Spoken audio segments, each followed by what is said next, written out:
ఇప్పుడు బీరం హర్షవర్ధన్ రెడ్డికి రేగా కాంతారావుని మీరు ఇద్దరు కలిసి తీసుకొని వెళ్ళారు కేసీఆర్ చెప్పిన ప్లేస్ నుంచి. మీరు ముగ్గురు కార్లో మాట్లాడుకుని ఉంటారుగా? ఏం మాట్లాడారు? ఎట్లా కార్లో అంత దూరం ప్రయాణం చేస్తున్నప్పుడు అన్న ఏం చేద్దాం, ఎట్లా మాట్లాడారు మీకు? ఎందుకంటే మీరు యువకుడు, డాషింగ్ గా ఈ రంగంలో పోతున్నారు కాబట్టి ఇంకా అంతకంటే డాషింగ్ గా చెప్తున్నా. ఒకవేళ ఉంటే నేను ఖచ్చితంగా చెప్పేవాడిని. అసలు ఒక్క మాట మాట్లాడలేదు కార్లో? ఒక్క మాట మాట్లాడలేదు. ఒక మాట చెప్పిండ్రు కదా, నేను ఒక నికార్సైన కార్యకర్తను కాబట్టి కదా అంత పెద్ద టాస్క్ నాకు ఇచ్చిండ్రు వారు. నలుగురిలో మీరు ఆనిముత్యం, మిగతా ముగ్గురు కల్పిట్సా? నేను అనలే కదా, అదే అంటున్నా, చెప్తున్నా. అదే వీళ్ళు అమ్మడానికి కేసీఆర్ గారు చెప్పిందండి, వీళ్ళు అమ్ముడు పోవడానికి సిద్ధంగా ఉన్నారా? నేను పంపించే వాళ్ళు, వచ్చిన వాళ్ళు కొనుగోలు చేయడానికి సిద్ధంగా ఉన్నారా? ఇట్ ఈస్ ఇమ్మెటీరియల్, మీకు అవసరం లేని సబ్జెక్ట్. సరే, ఇప్పుడు మీ ప్లేస్లో నేను ఉన్నా అనుకోండి, నేను ఇద్దరిని ఎక్కించుకొని వెళ్తున్నప్పుడు అడుగుతా, ఎక్కడికి వెళ్తున్నాం మనం, మీకు ఏమైనా తెలుసా, నన్ను తీసుకుపోతున్నారు అనే క్వశ్చన్ రేజ్ అవుతుంది కదా. నా సిన్సియారిటీ, నా నిబద్ధతనే ఈ స్థాయికి తీసుకొచ్చింది.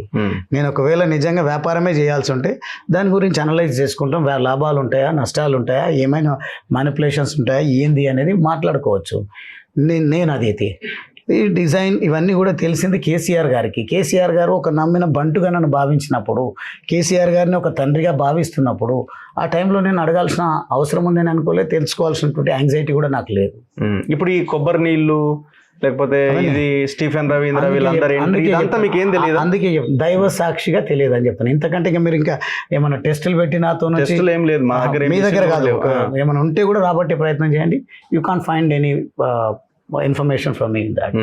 సో నందకుమార్ మీకు తెలుసా ముందు నుంచి? నందకుమార్ 1-2 సార్లు వాళ్ళ రెస్టారెంట్ ఇనాగరేషన్ కు కిషన్ రెడ్డి గారిని, నన్ను ఒక సందర్భంలో 15 సంవత్సరాలు ఇక్కడ అంబర్పేట ఏరియాలో, దాని తర్వాత ఇక్కడ శివం రోడ్ లో, దాని తర్వాత ఇక్కడ జూబ్లీ హిల్స్ వెంకటేష్ ప్రాపర్టీలో అనేదో కనిపిస్తుండే, అప్పుడు తెలుసు.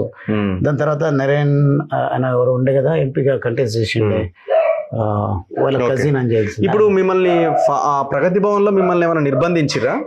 అంటే మీకు ఫోన్లు ఇవ్వలేదు, మిమ్మల్ని నిర్బంధం కాదు. ముఖ్యమంత్రి గారు చెప్పింది ఏంటంటే ప్రభుత్వాన్ని అస్థిరపరిచే ప్రయత్నం జరుగుతుంది, మనం కాకుండా పార్టీని, ప్రభుత్వాన్ని, తెలంగాణను ఎవరు కాపాడుతారు, నేను చెప్పినట్టు వినండి, మీకేందో తొందరలోనే తెలుస్తుంది అన్నారు.